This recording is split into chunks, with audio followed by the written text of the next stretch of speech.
नमस्कार. कसे आहात तुम्ही सगळे? कोणतं नवीन पुस्तक वाचलात तुम्ही? कोणती नवीन कविता वाचलीत? मला वाटतं वाचनाची आवड आपल्या आई-वडिलांनी किंवा आपल्या शेजारच्यांनी, मावशी, आत्या, काका, काकू कोणीतरी आपल्यातनं पेरली असते आणि हळू आपण ती आपली डेव्हलप सुद्धा केली आहे. पण आता या पिढीत म्हणजे आत्ताची पिढी ह्यांचं वाचन किंबहुना मी तर म्हणेन मराठी वाचन स्पेशली मराठी वाचन हे फार कमी आहे.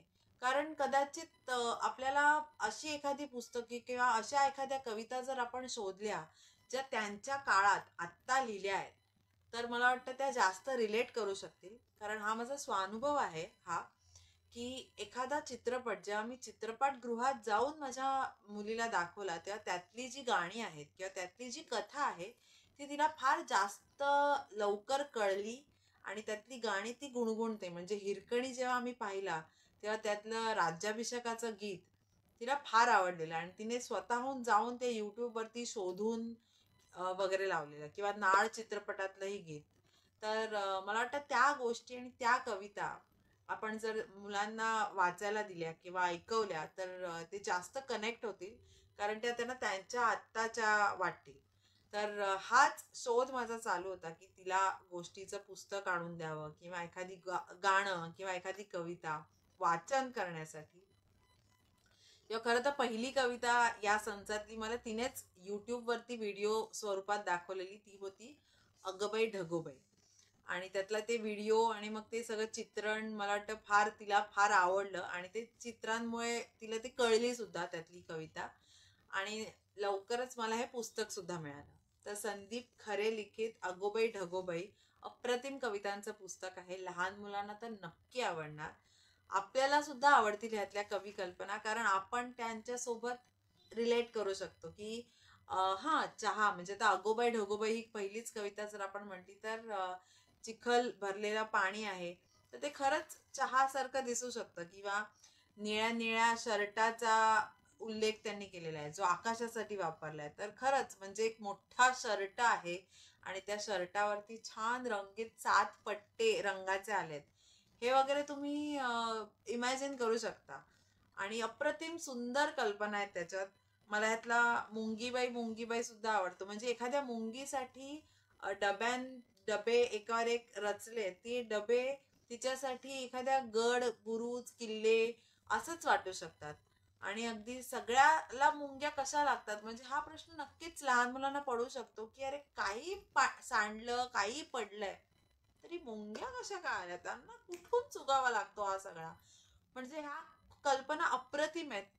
त्यानंतर त्याच्यात स्पायडरमॅनची बायको आहे. त्यानंतर त्याच्यामध्ये देते कोण तर अप्रतिम कविता आहे, की देवाची कल्पना आहे, पण तरी सुद्धा तो देव हा 4 का 5 वर्षाच्या मुलांना आपण कसं समजावून सांगणार?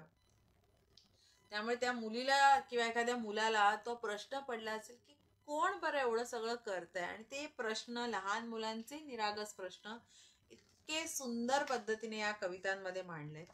आणि या पुस्तकाची अजून एक गंमत आहे, ते म्हणजे ह्यातली चित्र, अप्रतिम चित्र आहेत ह्याच्यामध्ये. त्या चित्रांमुळे ती कविता समजायला किंवा पालक म्हणून त्यांना आपण जर समजावून सांगत असू एखाद्या शब्दाचा अर्थ, तर तो समजवायला फार सोप्पा आहे.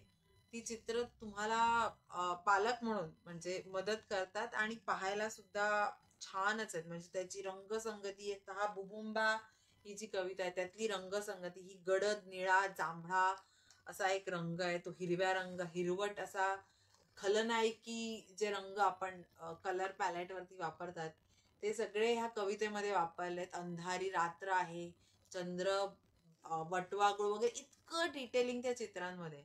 म्हणजे नुसतं हे पान उघडलं तरी वातावरण निर्मिती, पुस्तकाच्या चित्रांमधून वातावरण निर्मिती होते. इतकी सुंदर चित्र आहेत.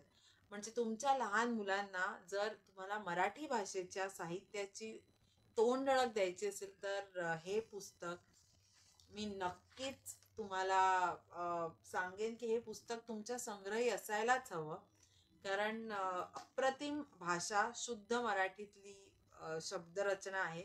आणि ह्या कविता मला वाटतं तुम्ही ऐकल्या असतील. जर आयुष्यावर बोलू काहीचे कार्यक्रम जर तुम्ही ऐकले असतील किंवा पाहिले असतील, तर अत्यंत श्रवणीय असे सलील कुलकर्णींच्या संगीतात संगीतबद्ध अशा या कविता तुम्ही नक्कीच ऐकल्या असतील. आणि हे तुमच्या लहान मुलांना मी परत परत हे सांगते की तुमच्या लहान मुलांना मराठी साहित्याची आवड, कवितेची आवड जर करून द्यायची असेल तर ह्या कविता नक्की त्यांना वाचून दाखवा. क्वालिटी टाइम आपल्या मुलांसोबत जे आपल्याला घालवायचा असतो तेव्हा मला वाटतं जर पुस्तकं त्यांना वाचून दाखवली तर त्यासारखा क्वालिटी टाइम मला वाटतं दुसरा कोणताच असू शकत नाही.